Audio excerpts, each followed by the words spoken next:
Сайн байцгаана уу, шинэ өдрийн мэнд Narcissist Ego podcast тантай хамт. За хэрвээ та подкастын маань анх удаага сонсож байгаа бол манай подкастын зорилго бол залуу хойж үеийнхэндээ хэрхэн токсик нарцисст хүнийг таньж мэдэх, эдгээр хүмүүсээс хэрхэн өөрийгөө урдчлан хамгаалах, хэрвээ та аль хэдийн энэ харилцаанд орсон бол эдгээр хүмүүстэй хэрхэн зөв харьцах, мөн энэ харьцаанаас гарахыг хүсэж байгаа бол ямар арга замаар салах арга замыг зааж өгдөг подкаст байгаамаа. За өнөөдрийн дугаараараа хэрхэн токсик нарцисст хүнтэй харьцах вэ талаар ярих болно. За таны амьдралд магадгүй гэр бүлийн хин нэгэн гишүүн, хамтран амьдрагч чинь ажлын байрны хүрээнд, найз нөхдийн хүрээнд одоо токсик хүн хаас агуул байгаа. Хэрвээ та энэ хүнийг одоо токсик хүн гэж аль хэдийн мэдсэн бол энэ хүнтэйгээ одоо яаж харьцах арга барилаа сурч авснараа та өөрийгөө болон өөр хүүхдийгээ одоо сэтгэл зүйн одоо таагүй байдал болон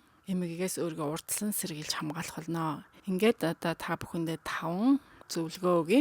За нэгдүгээр нь болохоор эдгээр токсик нарцисс хүнтэй бүү хайрц одоо тоглоомд нь бүү ор. За ямар ч цагт үед одоо нарцисс хүн одоо юмыг одоо хэтрүүлж сөрөг талаас нь ярьдаг, хэлдэг, таныг чижилдэг, одоо буруутгадаг, бодит үнэн хазаалгадаг. Эсвэл огт болоогүй юмыг одоо болгосон болж ярьдаг. За хэрв та нэгэнт ийм хүнтэй одоо нэг хүрээнд орчихсон, одоо хамтран амьдраад, хамтран ажиллаж байгаа бол та өөрийнхөө ухамсартай би энэ хүнтэй ярихдаа ямагт одоо өөрийнхөө сэтгэл хөдлөлийг алдахгүй, өөрийнхөө сэтгэл хөдлөл одоо хэвийн байдалд барьж одоо хэрвээ жоохон энээс хазаасан бол тэрлүү одоо хэвийн байдалтаа дор нь оруулах заавал хэрэгтэй гэдгээ одоо ухамсартай сайн ойлгож түүнийг одоо хатуу чанга сахин хэрэгжүүлэх хэрэгтэй. За тэгээд нөгөө нарцисст токсик хүн одоо сайн анзаарч одоо энэ хүнийг одоо ямар араншин гаргаж байгааг нь одоо ойлгоод яг юу хийх гээд байгаа гэдгийг нь одоо мэдчих авах хэрэгтэй. Тэгээд энэ геймд нь ерөөсөө оролцож болохгүй. За хэрвээ та энэ токсик хүнтэйгээ харилцаад ярих юм бол та өргөнтөнд нь унлаа л гэсэн үг. Эднэр одоо ийм одоо өдөж хатгаж таныг одоо тоглоомдоо оруулахыг одоо байн хүсч үндэч их дуртай байдаг хүмүүс. За эдгээр хүмүүс нь одоо энэ тоглолтоо одоо таныг нэг бол магтах, нэг бол одоо өдөж хатгах, эсвэл энэ хоёрыг одоо хамсруулан эхэлж одоо таныг тоглоомдоо урьж оруулдаг. Нэг өсөндөө ийм уурхай тавьдаг. За жишээ нь та одоо нарцисст хүнийг одоо өөрийнх нь тэр хүнийхэн сэтгэлд нь хүртэл ингээд магтаж өгч чадахгүй бол тэр таныг одоо өдөж хатгаж эхэлдэг. Эсвэл нөгөө талаасаа та ингээд энэ хүнтэйгээ ингээд ямар нэг юм яриа зогсож идэл энэ хүнийхэн сэтгэлд нь одоо таарахгүй, таалагдахгүй юм хэлэхэд энэ хүн таныг одоо өдөж хатгаж эхэлдэг. За энэ өдөө хатгалтаа хийж яхахын зэрэгцээ мөн таныг одоо баг зэрэг ингээд магтаадж байгаа юм шиг дүр гаргадаг. Тэнгүүт чинь яг энэ үед та ингэж боддог байхгүй юу? За одоо энэ удаа энэ зүйл энэ сэдв дээр хэрвээ би марах юм бол одоо энэ токсик хүнийг би энэ удаа ялчих юм байна гэдэг одоо бодол тийм горилгыг тань ингээд төрүүлээд өгчдөг байхгүй юу? Одоо жишээгээр тайлбарвал танд илүү их ойлгох байх л та. За та нэг одоо ажилд орох саналаа токсик хамтрагчтай тавилаа гэж бодъё л да. За би нэг ажилд орохоор ажилд ормоор байна гэхэд чинь за нөгөө нарциссик токсик хүн чинь юу ажилд орох болвол одоо манай гэр бүлийн нөхцөл таарахгүй хэрт урт цагаар ажилт юм байна. Энэ гэр орны ажил хүүхдүүдийг яах юм гингүүтээ дараа гэхдээ чи бас гөргөлтэй хий гэвэл одоо бүх юмыг ингээл амжуулаад хийж чаддаг штэ гэдэг байхгүй юу. Тэнгүү чи яаж вэ? Таныг одоо шууд эхлээд одоо ажилд орохыг зөвшөөрөхгүй бойл гэсэн хэрнээ дараа нь ингээд тэн дээр тэгтээ чичиж мундаг л та бүх юмыг хийвэл чадыг үл чадчихдаг хүн ингээд таныг хальт магтчихж байгаа байхгүй юу. Ингэнгүү чин таны толгоонд за энэ хүнийг хөшөө би жоохон ятгаад ингээд жоохон хөшөө яриад ах юм бол би энэ хүнийг одоо бодол үзлэний ялаад өөрчлөөд ингээд ажилд орж болох ч юм уу гэсэн тийм гордлого танд хүрээд тэгээд энэ хүнийхээ өрхөнд нь та ингээд орчдөг байхгүй. Ингээд эн чин яванда хэрүүл маргаан болоод ингээд цаашаага бүр дамжираад тон зохиончлох магадaltaй байдаг. За өөр нэгэн жишээ. Хэрв та одоо ингээд нэг хүний талаар ярьж байгаад гурав дахь хүнийхэн талаар та ингээд магтвал нөгөө токсик хүн чинь тэр хүнийг чинь муулна. Эсвэл бүр эсэргээр нь тэрний тэр амжилтаа сайн явж байгаад нь миний ачаар штэ. Би ингээ амжилтаа явахт нь тусалсан баг. Гэх мэтчлэн одоо ингээд сэдвийг бодит үнээс гуйлж одоо ингээд таны ярьсны эсрэг болгож ингэж таныг одоо өдөж тэ өөрийнхөө өрхөндөө оруулдаг.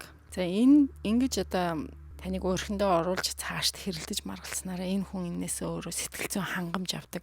За тийм болохоор ерөөсөө юм те өрхөнд нь орж болохгүй болж өгвөл ингээд жоохон сөрөг юм яриад эхлээ бол те зүгээр ярихад болчих хэрэгтэй. Тэгэл цаашаа яваад өгөх хэрэгтэй.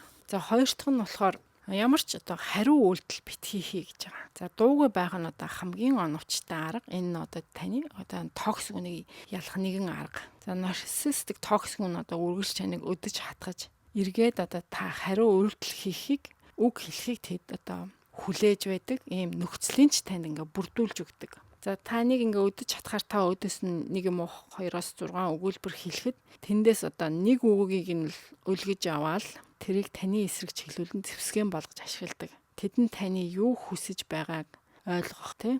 Гол нь огт биш. Тэр таны одоо таныг ойлгох гэж тэрийг сонсдгоо зүгээр л таны үгийн ууг хайгаад ингээ сонсоод байж идэг. Тэгээд удалгүй тэд таны үг нөгөө нэг алдаатай хийснийг үгүй чи үлгэж аваад өөрийгөө одоо хохирогчийн дүрд оруулаад шууд тоглож эхэлдэг.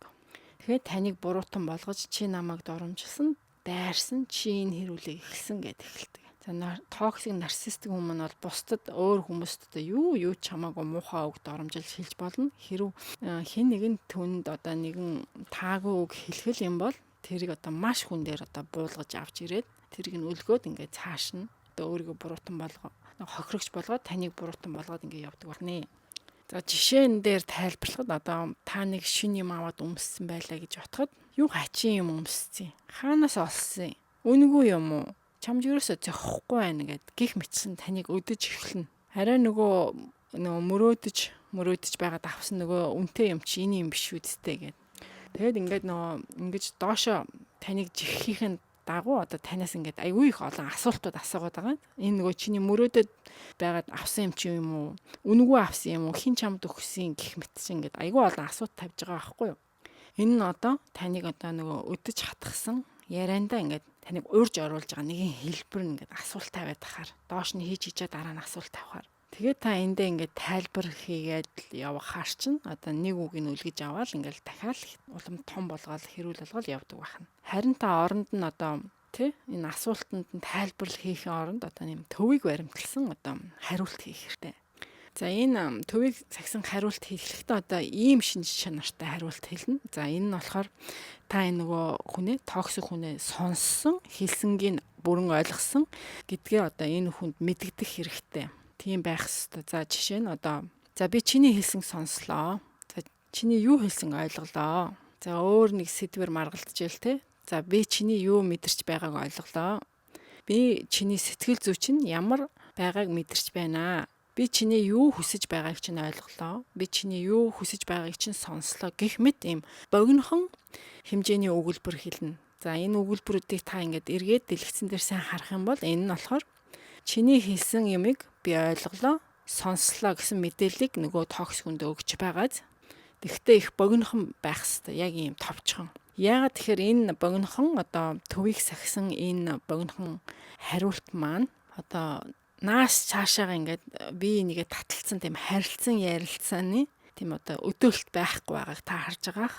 Энэ дэр мөн өөрийгөө та өмгөөсөн, хамгаасан, эсвэл нөгөө токсик үнэ буруутгасан, чичилсэн одоо тийм ямар ч тийм хандлага байхгүй байгааз энэ өгүүлбэрт.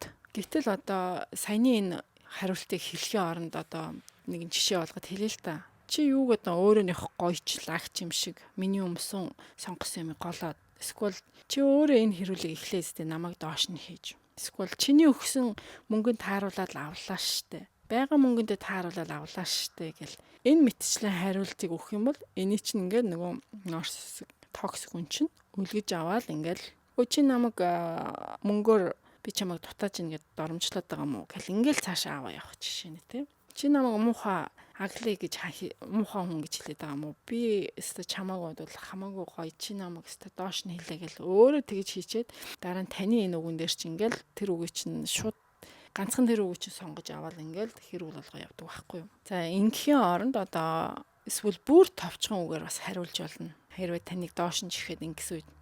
За ойлголоо. Үнэнгээ хэлсэнд баярлалаа.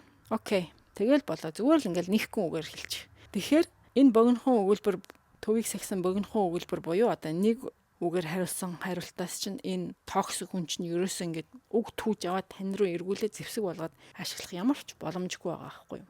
За энэ үгийг одоо хариулт өгүүдийг хэлэхдээ энэ одоо нэг үгээр хариулт өгөхдөө мөн одоо төвийг сахисан энэ богинохон хариулт ихтэй таны дууны өнгө одоо нүүрний хувирал биеийн хөдөлгөөн чинь одоо өөртөө ихтэй тайван одоо яг л энгийн байх үедээ хэлдэг тийм өнгө аясаар хэлэх ёстой шүү. Тэгвэл энэ нарциссик хүн таныг одоо дахиж өдөөд ингээд цаашаа яваад байхгүй. Ингээд шууд сэдв өөрчлөн эсвэл та зүгээр энэ хүнээс шууд цаашаа алхаад явчих хэрэгтэй. За гурав дахь нь токсик нарциссик хүнтэй харилцаж байхдаа одоо өөрийнхөө үзэл бодол ухамсараа одоо ойлгож удирдах сурах хэрэгтэй. За яагаад тэгэхээр одоо токсик хүн чинь альва асуудалд хандахдаа зөвхөн өөрийнхөө талаас харж үзээд зөвхөн өөрийнхөө өнцгөөс л юмыг харж үздэг. Нөгөө хүнийхээ үзэл бодол, ашиг сонирхол, сэтгэл зүг нь огт хамаарж хайхардаггүй. Тэгж чадах чадвар ч эднэрт байдаггүй. Та энийг нь одоо дээд зэргээр одоо хүлээн зөвшөөрч ухамсартай хийх хэрэгтэй. Хэрвээ та одоо энийг мартаад ч юм уу энийг мэдэхгүйгээр одоо энэ токсик хүндээ одоо өөрийнхөө талаас жоохон ч гэсэн намайг ойлгоосоо жоохон ч намайг одоо миний ашиг сонирхолд нийцүүлээсэ гэд хичээгээд ингээд одоо дахин ордлого хийгээд байх юм бол эн чинь нас цаашаа гисэн үргэлжилсэн тийм одоо хэрүүл маргаан сүрлүүргээ зодон зохион болдог. Яг үндэ одоо энэ нарциссик хүний таны хүснээр одоо таныг жоохон ч гэсэн ойлгож таны ашиг сонирхолд нийцсэн тийм одоо шийдэл гаргана ойлголцсон гэсэн ойлголт огт байхгүй. Тийм бодолтой бол наата одоо зүгээр шууд хайтаа. Харин энийхээ оронд одоо нарциссик энэ токсик хүнийхэн толгонд би өөрийн гэсэн одоо үзэл бодолтой тэрэндээ өмнөч эсвэл тэрнтэйгээ үлдэнэ гэдэг одоо мессежийг нь одоо өгөх хэрэгтэй. Энэ дээр одоо маргалдаж одоо дахин ордлого хийхгүй оронд нь зүгээр л одоо энэ хідэн төвийг сахисан товчхон үгийг хэлэх хэрэгтэй. Жишээ нь одоо би өөрийгөө бодох цаг ирлээ. Тэгэл болоо. Би энэ удаа өөрийнхөө үзэл бодолтойгоо үлдлээ. Би өөрийнхөө үзэл бодолтой итгэлтэй байна. Би өөрийнхөө сонголтондоо итгэлтэй байна. Би өөрийнхөө сонголтоо зөв гэж бодож байна. Одоо саналаа хэлсэнд баярлаа. Тэгэл болоо. Ингэхэд бол энэ хүнээс энэ өгүүлбэрээс чинь танаас хараад нэг ингээд түүгээд авчих нэг буруу өгч байх. За дөрөвт гарга нь токсик нарциссик хүнийхээ одоо бурууг нь хүлээн зөвшөөрлүүлж одоо танаас одоо уучлал гуйхыг хүлээх хэрэггүй. Тэдний бурууг одоо та хичнээн мэдэж байсан ч тэрийг нь тэдэнд өөрт нь мэдрүүлж, өөрт нь ойлгуулж, мөн одоо өөрөөс чинь уучлал гуйхыг хүсэж, өөрийг чинь ойлгохыг одоо хүсэж, өөрт ч одоо буулт хийн гэдэг ордлогыг одоо огт хийгээ хэрэггүй. Тэд баг танаас одоо баг хизээч уучлал гуйна гэж байхгүй. Одоо жишээ нь одоо жирийн хүмүүс одоо ингээд маргалдаан муудалцсан хоорондоо хилээхэд дараа нөгөө хүнээсээ за миний буруу байж өөрийгөө нэг талаас хитрхи ингээд харсан байна. Намайг уучлаарай, найзыгаа уучлаарай гэх мэтлийн Эсвэл би хитрхи их зөрүүдэлсэн байна. Намайг уучлаарай гэх мэтчлэн уучлал гуйдаг. Тэгтэл энэ токсик хүнээс энэ уучлалт бол гарахгүй. Яг үндэ бол танд одоо энэ хүнээс ямар ч уучлал хэрэггүй. Заримдаа энэ хүмүүс нь одоо нэг хагас дутуу худлаа уучлал гуйдаг. Энэ үгээр та яах вэ Оронд нь харин зүгээр л таныг хэлсэн доромжлсон тэр үг хэллэг нь энэний хэлснээр би ямар ингээд доошоо ороочих биш. Энэний хэлснээр би ямар муу явчих биш гэд өөртөө хумсартай хэлээд ингээд огт тоохгүй цаашаа явчих хэрэгтэй. За ингээд тавтах нь хэрв таныг одоо айлгаж занал хийж сүрдүүлж байгаа бол яах вэ? За жишээ нь нэг амар хүнд жишээ авъя л да. За чамайг өстө хамраарчсан газар шороо утгуулна. Хүүхдүүдтэй чинь чамайг уулзуулахгүй. Хүүхдүүдийн чинь чамайг одоо үзэн яддаг болгоно гэж хэлье гэж бодъё л да. Тэгэхээр та энд нь юу гэж хариулах вэ гэхээр хэрвээ чамайг ийм хийхэд одоо бусад хүмүүс үүний чинь зөв гэж бодож байгаа бол одоо яах вэ гэж хэлчих. За эсвэл чи үүнийг одоо зөв зүйл гэж бодож байна уу гэж асуучих. Эсвэл хэрвээ эн чинь одоо чамайг сайн хүн гэж бусдад харуулж байгаа бол одоо яах вэ гэж хэлчих. За яагаад энэ гурван үгийг ингэж хэлчих байгаа вэ гэхээр энэ үгийг хэлэхээр нөгөө нарциссик, токсик хүн чинь үүнийг сонсоод хэрвээ би энэ зүйлийг хийвэл нэрэ өөр бусад хүмүүс намайг буруугаар ойлгочих вэ? өөр хүмүүс, хөндлөнгийн хүмүүс энийг хараад үүнд дургуутсах ч вэ гэдэг ойлголтыг одоо толгоонд нь хийж өгдөг.